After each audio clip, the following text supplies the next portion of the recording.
Salut à toute la team rue des joueurs, c'est Léo et aujourd'hui on se retrouve pour une nouvelle vidéo spéciale Coupe du Monde.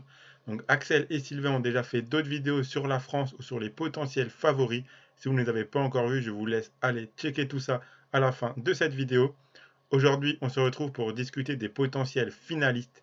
Donc pour pouvoir analyser ceci, il faut prendre en compte l'arbre du tournoi en plus du niveau de chaque équipe. Donc pour ce faire, j'ai réalisé une simulation avec les résultats de la phase de groupe que j'imagine. Donc selon mon avis et mes pronostics sur chaque match, les qualifiés pour les huitièmes de finale seraient les suivants. Donc pour le groupe A, on aurait Pays-Bas en premier et Sénégal en deuxième.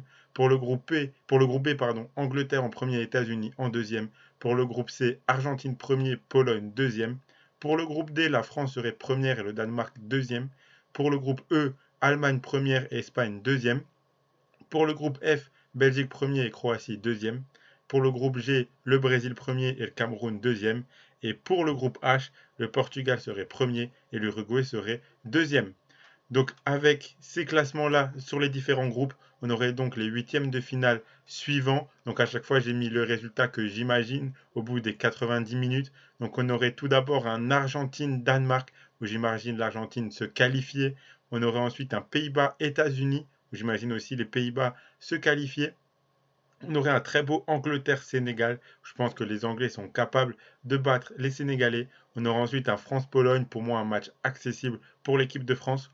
On aurait également un Allemagne-Croatie, où je vois les Allemands passer ce huitième de finale-là. Un Brésil-Uruguay magnifique, j'en avais déjà parlé dans ma vidéo de présentation sur le groupe du Brésil et sur le groupe de l'Uruguay. On pourrait vraiment avoir ce match-là en huitième de finale, ça ferait un énorme choc. Je vois les Brésiliens passer les Uruguayens. On aurait un Belgique-Espagne, un match aussi très accroché, où je pense que les Espagnols sortiront gagnants. Et pour finir, on aura un Portugal-Cameroun. Donc voilà pour les huitièmes de finale que j'imagine selon mes pronostics et selon mes avis. Bon, c'est du football fiction bien sûr que je fais là dans cette vidéo, mais c'est pour voir parce que l'arbre est hyper important pour savoir qui peut aller en finale, car en fonction du classement de chaque équipe dans chaque groupe, eh ben, elle sera d'un côté ou de l'autre de l'arbre et donc les équipes ne s'affronteront pas forcément au même moment, au même stade de la compétition par la suite. Donc en tout cas, ça serait ces huitièmes de finale là qu'on aurait et donc avec le pronostic sur chaque match, ça donnerait les quarts de finale suivant, pardon. Donc on aurait un Pays-Bas-Argentine, où je vois les Argentins réussir à passer. On aurait également un Allemagne-Brésil, où je vois les Brésiliens passer encore ce tour-là. On aurait également un Espagne-Portugal, un très très beau match pour les quarts de finale, où je vois les Portugais peut-être légèrement supérieurs. Et on aurait un Angleterre-France, où là je pense que la France peut encore battre les Anglais qui ne réussissent pas forcément souvent en Coupe du Monde. Donc voilà pour mes avis pour ces quarts de finale là. Donc en tout cas, ce qu'on peut retenir, c'est qu'à partir de là, ces 8 équipes sont capables d'atteindre la finale. Donc on les garde de côté pour en parler un petit peu plus tard. Et donc selon les résultats que j'imagine, pour les demi-finales du coup, on aurait les suivantes. Donc un Argentine-Brésil, où personnellement je pense que les Brésiliens peuvent passer dans un match très très accroché. Et on aurait également un France-Portugal, où là j'étais un petit peu chauvin et je pense que l'équipe de France peut réussir à battre les Portugais. Donc, selon mes pronostics, si vous me suivez bien, on aurait une finale France-Brésil, donc une très très belle affiche pour la finale. Donc, comme je l'ai dit, dans tous les cas, cela, ça ne reste que du foot fiction. À chaque fois, j'ai dû imaginer un score en 90 minutes. J'en ai imaginé je ne sais pas combien, car à chaque fois, j'ai dû rentrer aussi dans ma simulation le score de chaque match de groupe. Donc, bien sûr, je pense que j'ai fait un tas d'erreurs, car je ne suis pas devin. Mais donc, dans tous les cas, ça vous montre un petit peu les équipes qui pourraient s'affronter à tel ou tel stade de la compétition, car même si dans les résultats, sans certains, je peux peut-être être à côté. Je pense qu'en tout cas, dans le classement du premier et du deuxième de chaque groupe, je suis vraiment pas très loin de la vérité qui va se produire, selon moi, durant ce mois de novembre, décembre. Donc, vous pouvez voir via du coup les huitièmes de finale, les quarts de finale, etc. que je vous ai proposé, les équipes à quel stade elles pourraient potentiellement s'affronter. Ce qu'il faut retenir surtout, c'est les 8 équipes que j'ai qualifiées pour ma part en quart de finale, car pour moi, ce sont elles qui ont le plus de, le plus de chances d'atteindre la finale. On peut aussi retenir que si l'Argentine et le Brésil finissent toutes deux premières de leur groupe, elles se retrouveront en demi-finale. Donc une seule des deux atteindra la finale. Cette information est importante à retenir. Je vais en parler encore tout de suite après dans quelques minutes. Dans tous les cas, si maintenant on regarde les cotes,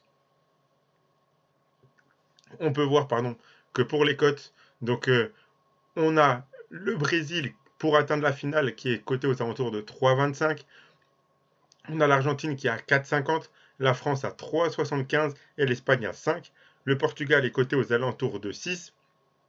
Donc selon le tournoi que j'imagine, ça peut valoir le coup de tenter le Brésil ou l'Argentine, car pour moi, une des deux équipes atteindra la finale. Surtout que, comme je l'ai dit, si elles finissent toutes les deux premières de leur groupe, il suffit qu'elles atteignent la demi-finale et ensuite elles s'affronteront. Donc il y aura la possibilité de soit couvrir votre pari en misant sur l'autre équipe, ou alors vous pouvez directement dès maintenant faire une mise sur le Brésil atteint la finale et l'Argentine atteint la finale. Et donc si les deux équipes atteignent la demi-finale, dans tous les cas, une des deux cotes sera payée. Et ensuite, le Portugal coté à 6 pour atteindre la finale de l'autre côté du tableau me semble intéressant car on n'est pas à l'abri d'avoir une finale Messi contre Ronaldo. C'est possible selon les classements des groupes que j'ai proposés. Donc potentiellement une affiche qui peut arriver. Dans tous les cas, pour miser sur ces finalistes, je vous mets en description de la vidéo un lien vers notre article Rue des joueurs qui détaille tous les bonus des différents opérateurs. Donc allez checker ça. Allez checker ça pour choisir le book qui vous plaît et avec le bonus qui vous plaît si vous souhaitez miser sur telle ou telle équipe atteindra la finale. Donc voilà pour mes avis sur les potentiels finalistes. Si la vidéo vous a plu, vous pouvez mettre un pouce bleu et vous abonner à la chaîne en activant la cloche pour ne rater aucune vidéo. Vous pouvez aussi donner en commentaire de cette vidéo vos favoris pour accéder à cette finale de Coupe du Monde. En attendant, je vous souhaite une bonne fin de semaine et à la prochaine.